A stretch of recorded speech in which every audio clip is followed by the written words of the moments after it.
सभी को नमस्ते। स्वागत है आप सभी का संस्कृत भाषा और साहित्य मूक्स पाठ्यक्रम में। मैं डॉक्टर प्रवेश व्यास, सहायकाचार्य, वास्तुशास्त्र विभाग, श्री लाल बहादुर शास्त्री राष्ट्रीय संस्कृत विश्वविद्यालय, नई दिल्ली से। पिछले पाठ्यांश में आपने संक्षेपण संबंधित प्रक्रियाओं का, संक्षेपण के स्वरूप का अध्ययन किया। इस पाठ्यांश में हम संक्षेपण का विपरीत पल्लवन का स्वरूप जानेंगे और उसकी प्रक्रिया का अध्ययन करेंगे। संक्षेपण आपने पिछले पाठ्यांश में जाना कि किसी भी बात को संक्षेप कर देना, छोटा कर देना। आपने यह देखा होगा कि बहुत बार आपको आवश्यकता ऐसी होती है, समाचार पत्र लेखन में, किसी सभा की अध्यक्षता करते हुए या किसी प्रकार की कार्यालय संबंधित फाइल को जब चलाते हैं तो उस पूरे प्रकरण को संक्षेप में समझाते हुए तो संक्षेपण की आवश्यकता बहुत अधिक पड़ती है। और आपने देखा होगा कि जब आप कोई फिल्म देख के आते हैं, कोई मूवी देख के आते हैं, चलचित्र देख के आते हैं, तो 3 घंटे का चलचित्र होता है, लेकिन जब आप किसी को उसकी कहानी सुनाते हैं तो 5 मिनट में, 10 मिनट में सारी कहानी सुना देते। तो यह एक संक्षेपण है। तो जिस प्रकार से संक्षेपण होता है, इसका विपरीत भी होता है, और वह होता है पल्लवन। पल्लवन का शाब्दिक अर्थ है विस्तार कर देना, विस्तृत कर देना, और इस पल्लवन में भी ल्युट प्रत्यय समाहित होता है। तो किसी सूत्र को, किसी उक्ति को, किसी बीज वाक्य को, किसी कहावत को, किसी काव्य की पंक्ति को या रूपरेखा में छुपे हुए भावों को, विचारों को बड़े बड़े विस्तार से उजागर कर देना, प्रकट कर देना पल्लवन कहलाता है। अंग्रेजी में इसे एम्प्लीफिकेशन कहते हैं, एक्सपेंशन कहते हैं। वस्तुतः समास शैली में प्रयुक्त उक्ति को व्यास शैली के माध्यम से सरल, सरस, हृदय को अच्छा लगने वाला, दोष रहित, गुणों से युक्त, रस से युक्त और आलंकारिक शैली में व्याख्यायित कर देना पल्लवन कहलाता है। किसी छोटी सी कही हुई बात को बड़े विस्तार से समझा देना पल्लवन कहलाता है। तो जैसा पिछले पाठ्यांश में मैंने बताया कि प्राचीन काल से ही, क्योंकि लेखन परंपरा बहुत अधिक नहीं होती थी, तो जो भी ज्ञान विज्ञान का विषय होता था,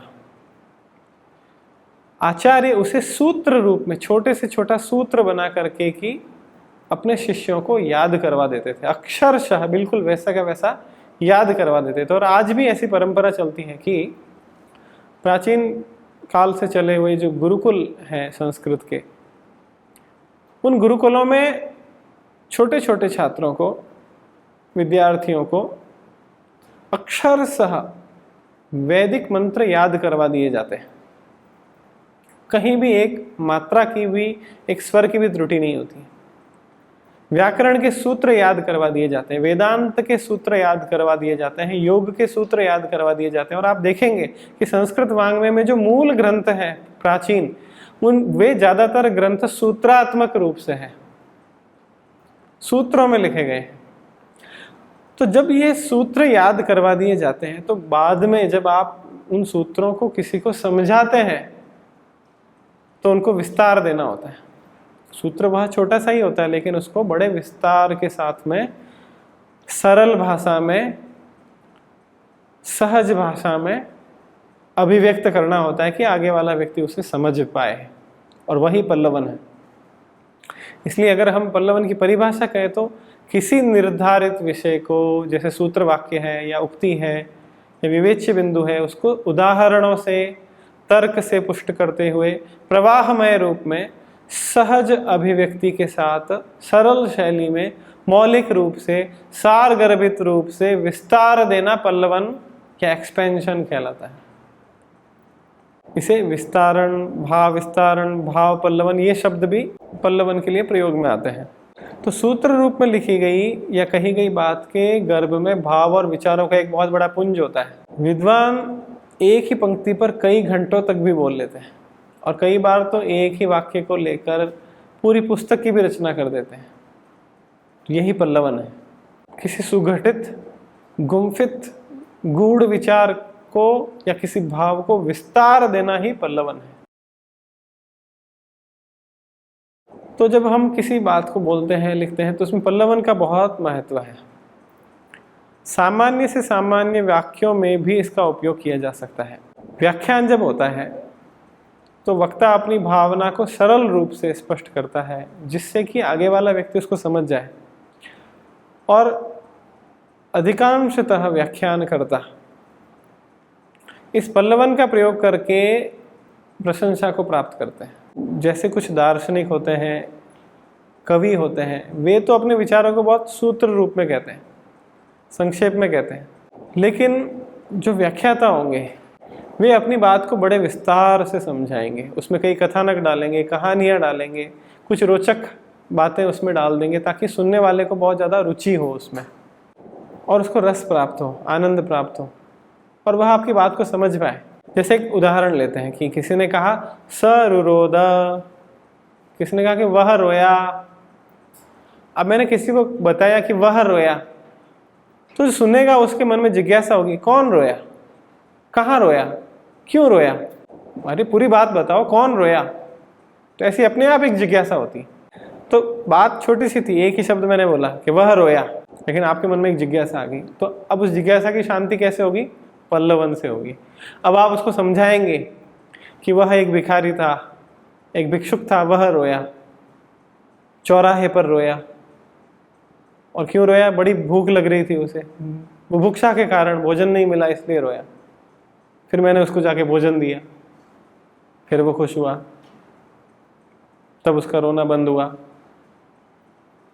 तो अब देखिए, वह रोया का विस्तार इतना बड़ा है और उसमें भी वो और कहानी जोड़ सकता है कि मैं वहाँ से जा रहा था, मैं इस काम से जा रहा था और जाते जाते मैंने देखा कि कहीं से आवाज़ आ रही है। फिर जब आवाज़ आ रही तो मैं उस तरफ मुड़ा, तब मैंने देखा कि इस प्रकार के कपड़े पहना हुआ, इस प्रकार के रंग वाला व्यक्ति, इसका नाम ये था। मैंने जाके पूछा उससे ये नाम, चौराहे पर बैठा हुआ था, वो चौराहा ये वाला था।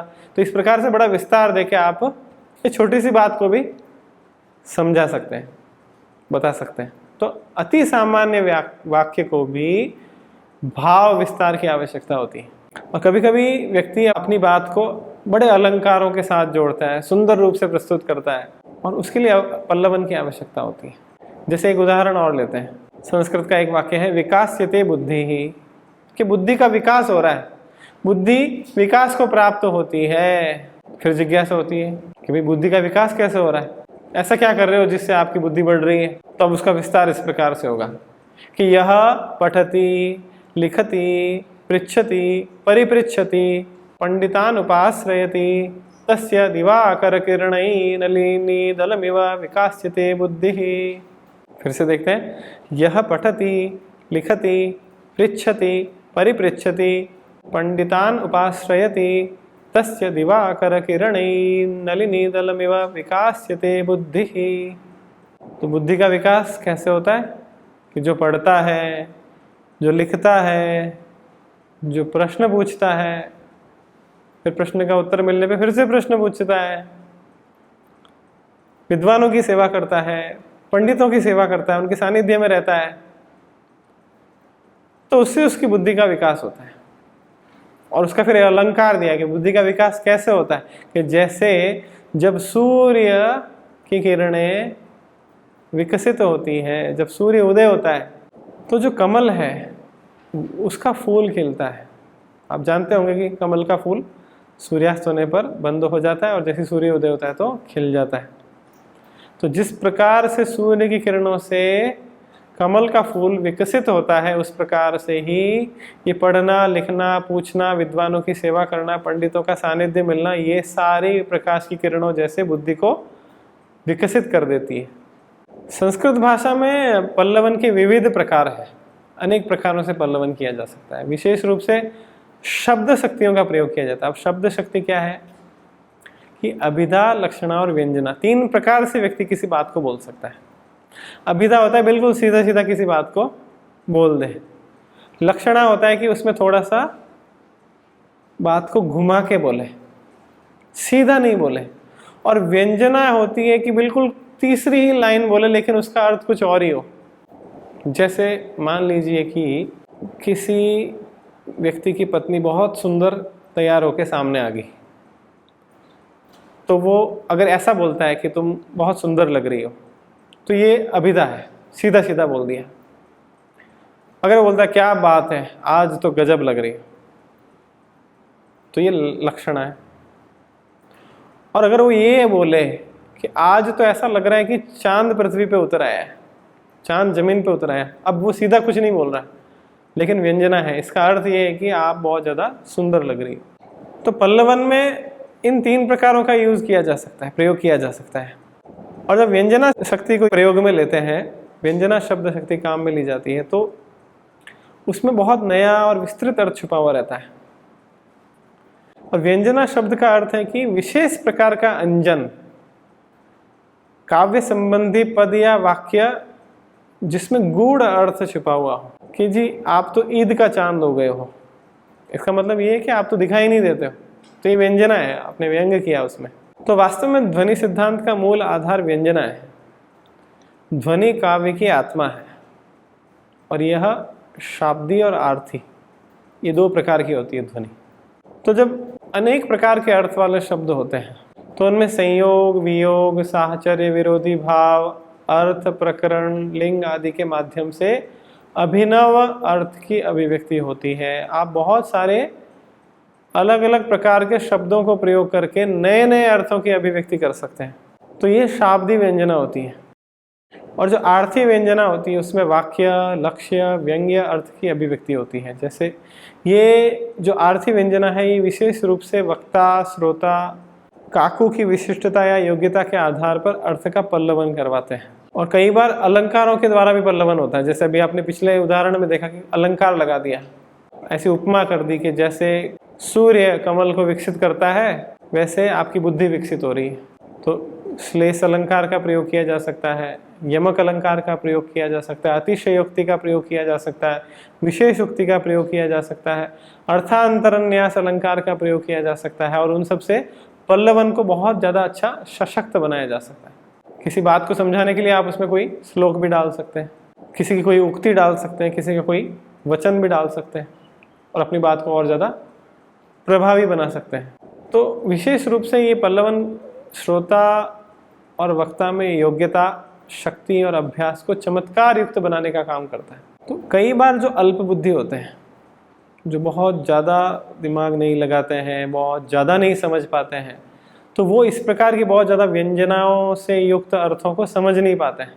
लेकिन कई बार पल्लवन में कुछ बहुत अच्छे अच्छे ऐसे उदाहरणों को प्रयोग में ले लिया जाता है जिनसे कि अल्प बुद्धि वाले लोग भी उसके अर्थों को समझ पाते हैं। बहुत क्लिष्ट बात हो लेकिन आप उसमें बहुत सारे एग्जाम्पल दें, बहुत सारे उदाहरण देंगे तो वह बात समझ में आएगी।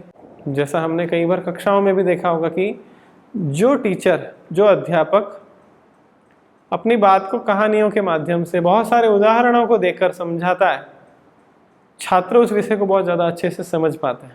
तो इस प्रकार से पल्लवन की बहुत ज़्यादा उपयोगिता है। और विशेष रूप से संस्कृत में तो पल्लवन की बहुत ज़्यादा महत्वपूर्ण भूमिका है। अगर पल्लवन नहीं होगा, जो शास्त्रों के वचन है, प्राचीन सूत्र है, प्राचीन मंत्र है, प्राचीन श्लोक है, उनका अर्थ समझ ही नहीं आएगा। एक एक श्लोक की व्याख्या कई पेज में की जाती है। आपने कई बार भाष्य देखे होंगे, टीकाएं देखी होगी। टीकाएं इसलिए लिखी जाती है, वो पल्लवन है। किसी श्लोक को बड़े विस्तार से उसका अर्थ समझाया जाता है, वो पल्लवन है। तो पल्लवन की प्रक्रिया में कुछ बिंदु बहुत आवश्यक है। जैसे सबसे पहले पल्लवन के लिए भाषा पर अधिकार बहुत ज़्यादा आवश्यक है। अगर आप किसी विषय को बड़े विस्तार से समझा रहे हो तो आपको उस भाषा पर अधिकार होना बहुत अनिवार्य है। अगर आपको अच्छी भाषा नहीं आती होगी तो आप बहुत अच्छे से उसका विस्तार नहीं कर पाएंगे, व्याख्या नहीं कर पाएंगे। और पल्लवन में विषयांतर होने से बचना बहुत जरूरी है। आप ऐसा नहीं हो कि किसी बात को समझाते समझाते इतनी कहानियां गढ़ दें कि आपको यही ध्यान नहीं रहे कि हम मूल बात क्या कह रहे थे। और ऐसा कई बार होता है।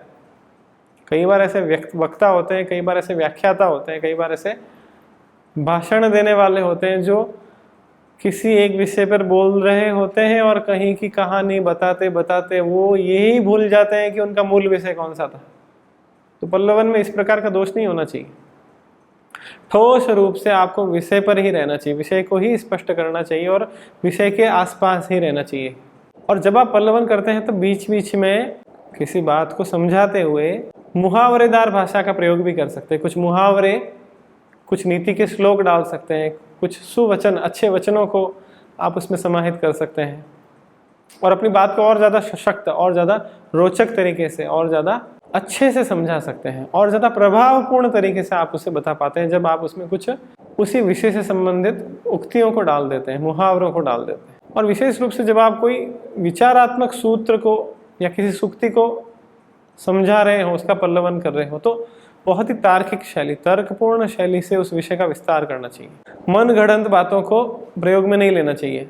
अगर आप किसी शास्त्र के सूत्र को समझा रहे हैं तो बिल्कुल उस विषय से संबंधित तर्कपूर्ण, प्रामाणिक बातों को बताते हुए उसको विस्तार देना चाहिए, तब उसको समझाना चाहिए। पांचवा बिंदु है कि जब पल्लवन आप करते हैं तब आपको पुनरुक्ति दोष से बचना चाहिए। किसी एक बात को बार बार नहीं दोहराएं, किसी एक उदाहरण को बार बार नहीं दें, एक ही लाइन को बार बार नहीं बोलें। और जब आप किसी विषय का पल्लवन करते हैं, विस्तार करते हैं, तो जब उसको समाप्त कर रहे होते हैं, उसका उपसंहार करते हैं, तो संक्षेप में सारे भाव को समझा देना चाहिए। अंत में भी भावों का उपसंहार संक्षेप में कर देना चाहिए। और जिस सूत्र या सूक्ति के बारे में आप बता रहे हैं तो उसके आसपास ही आपकी बात रहनी चाहिए, आपका कथन कहीं बहुत दूर नहीं चला जाए, ऐसा प्रयास करना चाहिए। तो हम कुछ उदाहरण से इसे समझते हैं। जैसे एक शब्द है, मानो ही महताम धनम। मान मतलब जो सम्मान होता है, वो जो महान लोग हैं उनके लिए सबसे बड़ा धन है। जो गंभीर है, वरिष्ठ है, जो बुद्धिमान है, जो महान है, ऐसे मनुष्य सम्मान को ही सबसे बड़ा धन समझते हैं।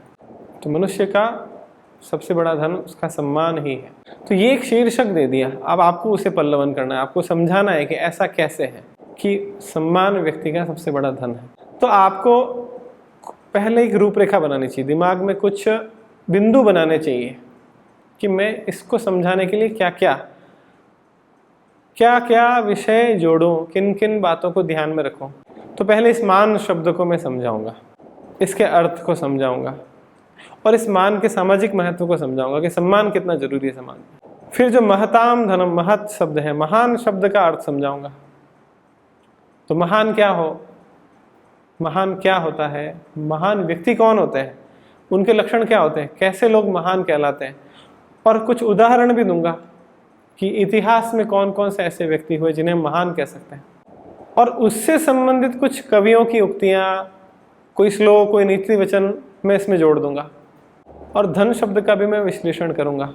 तो धन को, उसकी उपयोगिता, मान और धन में समता को बताऊंगा, साम्यता को बताऊंगा। तो पल्लवन के लिए इतने बिंदु अगर आप ध्यान में रख लें तो बहुत ज़्यादा रूपरेखा बनाने की जरूरत नहीं है। पल्लवन कोई बहुत बड़ा निबंध नहीं है, ये आपको ध्यान रखना चाहिए। जिस विषय का पल्लवन किया जाता है उस पर निबंध भी लिखा जा सकता है। तो निबंध इससे थोड़ी अलग विधा है जो कि आप अगले पाठ्यांश में पढ़ेंगे। पल्लवन निबंध से थोड़ा सा छोटा होता है, यह प्राय 1-2 अनुच्छेद का होता है। इसमें चिंतन के 2 या 3 बिंदु लेकर उसका विकास किया जाता है। तो यदि मानो ही महताम धनम, इसका मैं संस्कृत भाषा में पल्लवन करूं तो इस प्रकार से बनेगा कि मान शब्दस्य सामान्यो अर्थः आदरः प्रतिष्ठा वा संसारे ससम्मानः निवासः एव जीवनस्य सार्थकता। ये जनाः ससम्मानं जीवनं यापयन्ति ते महान्तः। यद्यपि समाजे धनस्य अत्यधिकं महत्वं, परं महतां तु सम्मान एव महत्तमं धनम्। ये जनाः सम्मानरहितं जीवनं यापयन्ति, वस्तुतः ते मनुष्यश्रेण्यां न आयान्ति, अपि तु ते अस्मिन् संसारे पशुवद् वसन्ति। यथा पशुं न कोऽपि आद्रीयते किन्तु सर्वेपि तस्य उपयोगं कुर्वन्ति, एवमेव यः मनुष्यः मानसम्मानम् आदरं वा न विचारयति, यश्च न सम्मानजनकं कार्यं विददाति, समाजे सः हेयदृष्ट्या अवलोक्यते। विदुषाम् इयं मान्यता यत् मानहीनः जनः न केवलं पशुः तृणसदृशः भवति, यथा केनापि उक्तं जन्मिनो मानहीनस्य तृणस्य च समागतिः।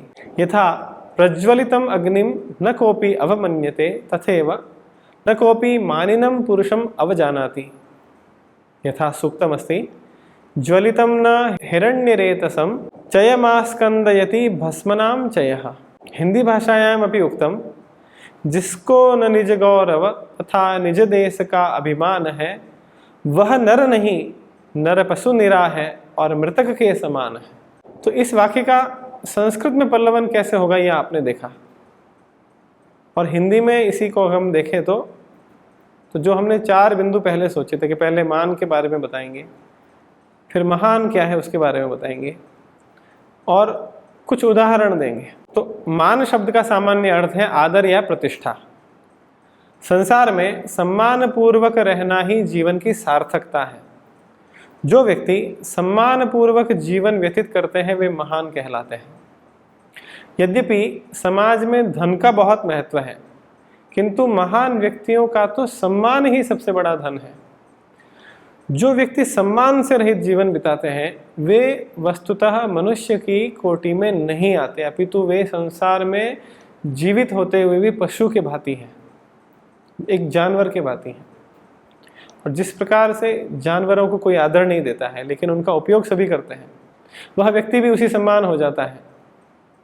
जिस व्यक्ति का इस समाज में सम्मान नहीं है, आदर नहीं है, जो सम्मान की चिंता नहीं करता है, जो सम्मानजनक कार्य नहीं करता है, चाहे उसके पास कितना भी पैसा हो, उसे समाज हेय दृष्टि से देखता है, निम्न दृष्टि से देखता है। विद्वानों की मान्यता है कि जिस व्यक्ति का सम्मान नहीं है जीवन में, वह पशु के समान, क्या पशु नहीं अपितु वह पशु से भी निम्न श्रेणी में तृण के समान है, तिनकों के समान है। पशु तो फिर भी जीवित होते हैं, वह पशु से भी तृण के समान है। जैसा कि किसी ने कहा है, जन्मिनो मानहीनस्य तृणस्य च समागतिः। जिस प्रकार से तेजपूर्ण धधकती हुई अग्नि की कोई अवज्ञा नहीं कर सकता है, उसी प्रकार से जो मानी पुरुष होगा, जो सम्मानित व्यक्ति होगा, उसकी कोई भी अवज्ञा नहीं करता है, उसकी बात कोई टालता नहीं है, उसका सभी सम्मान करते हैं, उसकी बात में वजन होता है, उसकी बात को माना जाता है। और जैसा कि एक सूक्त में कहा है, ज्वलितम न हिरण्यरेतसम चयमास्कंदति भस्मनाम चयः। आग की कोई अवज्ञा नहीं करता है, सभी मानते हैं कि वह जला देगी। वैसे ही सम्मानित व्यक्ति की बात को कोई व्यर्थ में नहीं लेता है, उसकी बात को ध्यान से सुना जाता है, उस पर चिंतन किया जाता है। और हिंदी भाषा में भी कहा है, जिनको न निज गौरव तथा निज देश का अभिमान है, वह नर नहीं नर पशु निरा है और मृतक के समान है। तो वाक्य के पल्लवन से आप समझ सकते हैं कि पल्लवन करते समय शब्द, वाक्य, उक्ति, सूक्ति, वाग योग आदि में निहित मूल भाव को समझना बहुत आवश्यक है। जब आपके मस्तिष्क में मूल भाव समाहित हो जाएगा तो आप अभिष्ट बिंदुओं के आधार पर पल्लवन कर सकते हैं। फिर आप जैसे ही एक मूल वाक्य को पकड़ लेते हैं, उसके मूल भाव को पकड़ लेते हैं, तो आपके दिमाग में, आपके मस्तिष्क में अपने आप बिंदु आते हैं कि अगर मैं इसे समझाऊंगा तो मुझे ये भी डालना चाहिए, ये भी समझाना चाहिए, वो भी समझाना चाहिए। अब जैसे कोई एक वाक्य है कि पहला सुख निरोगी काया, शरीर माध्यम खलु धर्म साधनम। मैंने छोटे से में बोल दिया कि पहला सुख निरोगी काया। अब आप उसे समझाएंगे कि नहीं, अगर मान लीजिए आपके पास में बहुत सारा पैसा हो लेकिन आपके हाथ काम नहीं करते, आपके पैर काम नहीं करते, आप चल नहीं सकते, आप घूम नहीं सकते, आप खाना नहीं खा सकते हैं, आपकी ऐसी स्थिति हो, तो वह धन क्या काम का। तो अच्छा शरीर होना आवश्यक है। और फिर आप उसमें बहुत सारी उक्तियों को भी जोड़ सकते हैं, बहुत सारे उदाहरण दे सकते हैं और उस बात को बड़े अच्छे से समझा सकते हैं। लेकिन यह ध्यान रखना चाहिए कि जब आप पल्लवन करते हैं तो लघु वाक्यों के माध्यम से, बहुत ज़्यादा बड़े वाक्य प्रयोग में नहीं लें और भाषा सरल रखें। बहुत क्लिष्ट ऐसे शब्द नहीं डाल दें कि जिनको समझना ही कठिन हो जाए। तो जैसे ही कुछ ऐसे शब्द डाल दिए जाते हैं जिनका समझना बहुत कठिन होता है, तो व्यक्ति का उसमें उत्साह और रुचि घट जाती है। उसकी भाषा सुस्पष्ट होनी चाहिए। कभी भी अप्रासंगिक, अनावश्यक बातें, टीका टिप्पणियाँ, विवेचना उसमें नहीं डालनी चाहिए। विषय से जुड़ी हुई बातें ही डालें आप, जिससे कि विषय रोचक बनता हो। और पल्लवन में उत्तम पुरुष, मध्यम पुरुष का कम प्रयोग होता है और प्रथम पुरुष का, जैसे मैं तुम, ये शैली का ज़्यादा प्रयोग नहीं होके संवाद शैली का भी इसमें प्रयोग नहीं होता है। इसमें प्रथम पुरुष का प्रयोग ज़्यादा रहता है। तो इस प्रकार से जैसे हमने यहाँ महा मानो ही महताम धनम इस वाक्य का पल्लवन किया, उसी प्रकार से आप भी अपने मन से किसी अच्छी सूक्ति को, किसी एक श्लोक को, किसी एक पंक्ति को, किसी एक मुहावरे को, उसको पल्लवित करके प्रयास कर सकते हैं। और आप खुद जब उस वाक्य को देखेंगे और विचार करेंगे कि इसमें इसके मूल भाव को कैसे समझाया जाए, इसमें किन वाक्यों को मैं जोड़ सकता हूँ, किन उदाहरणों को दे सकता हूँ, तो निश्चित रूप से आप पल्लवन की इस शैली में बहुत ज़्यादा कुशल हो सकते हैं। तो इस पाठ्यांश में हमने पल्लवन का अध्ययन किया और निश्चित रूप से इस पाठ्यांश के अध्ययन से आपको पल्लवन की स्वरूप, उसकी प्रक्रिया का ज्ञान हुआ होगा। इसी आशा के साथ सभी को नमस्कार, धन्यवाद।